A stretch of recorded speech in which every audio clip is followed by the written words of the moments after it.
Hai semuanya, perkenalkan nama saya Putri Nuril Akila. Saya dari Prodi Bimbingan Konseling Islam semester 4 Unit 2. Jadi di sini saya akan menjelaskan tentang pengembangan empati pada diri seorang konselor. Jadi saya di sini akan menjelaskan yang pertama apa itu empati dan kenapa sih empati itu harus dikembangkan pada diri seorang konselor. Jadi yang dapat kita simpulkan di sini berarti empati itu adalah kemampuan seorang konselor untuk dapat merasakan dan memahami perasaan pikiran dari seorang klien yang bercerita kepada seorang konselor. Yang perlu kita ketahui adalah dalam konteks konseling, empati adalah keterampilan penting yang harus dimiliki oleh seorang konselor. Kenapa sih empati harus dimiliki oleh seorang konselor? Karena dengan empati, konselor dapat memahami klien secara mendalam saat klien bercerita. Pengembangan empati konselor adalah hal yang sangat penting dalam bidang konseling. Memiliki empati yang kuat memungkinkan konselor untuk benar-benar memahami dan merasakan apa yang dirasakan oleh seorang klien.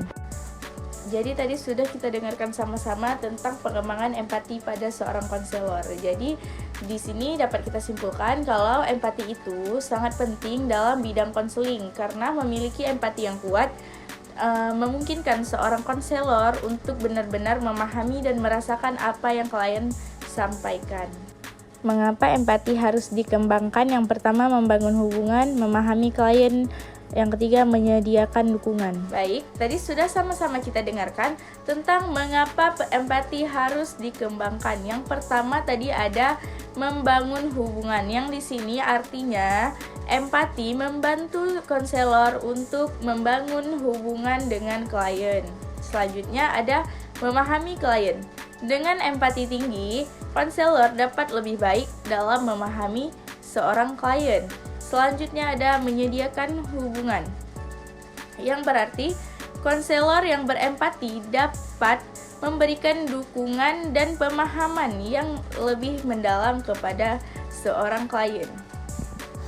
Jadi dari tiga hal itu sudah dapat kita simpulkan kenapa empati harus dikembangkan. Karena empati ini sangat berpengaruh saat berjalannya proses konseling. Selanjutnya di sini kita akan membahas tentang strategi pengembangan empati. Jadi di strategi pengembangan empati ini yang pertama ada mendengarkan aktif. Yang dimaksud dengan mendengarkan aktif di sini adalah memberikan perhatian penuh saat klien berbicara. Jadi konselor di sini dituntut untuk mendengarkan dan memberikan perhatian saat seorang klien sedang berbicara. Selanjutnya yang kedua ada menempatkan diri. Di sini konselor mencoba untuk memahami perasaan dan pengalaman klien dari sudut pandang mereka. Dan yang ketiga di sini ada belajar dan berkembang. Di sini konselor harus terus-menerus meningkatkan pemahaman seorang konselor tentang berbagai pengalaman dari manusia. Selanjutnya ada peran pengalaman pribadi. Di sini pengalaman pribadi akan memainkan perannya sendiri dan sangat penting untuk membentuk empati seorang konselor. Emosi dan pengalaman yang terjadi pada diri seorang konselor dapat membantu konselor lebih merasakan apa yang dirasakan oleh seorang klien. Jadi, yang dapat kita simpulkan dari pengembangan empati pada seorang konselor itu adalah bahwasannya pengembangan empati pada diri seorang konselor itu termasuk aspek kunci dalam pelayanan konseling yang efektif, di mana dengan memperkuat rasa empati, konselor dapat menciptakan hubungan yang baik dalam melayani seorang klien. Dan dengan rasa empati yang tinggi di sini, seorang konselor dapat memberikan dukungan yang efektif kepada seorang klien.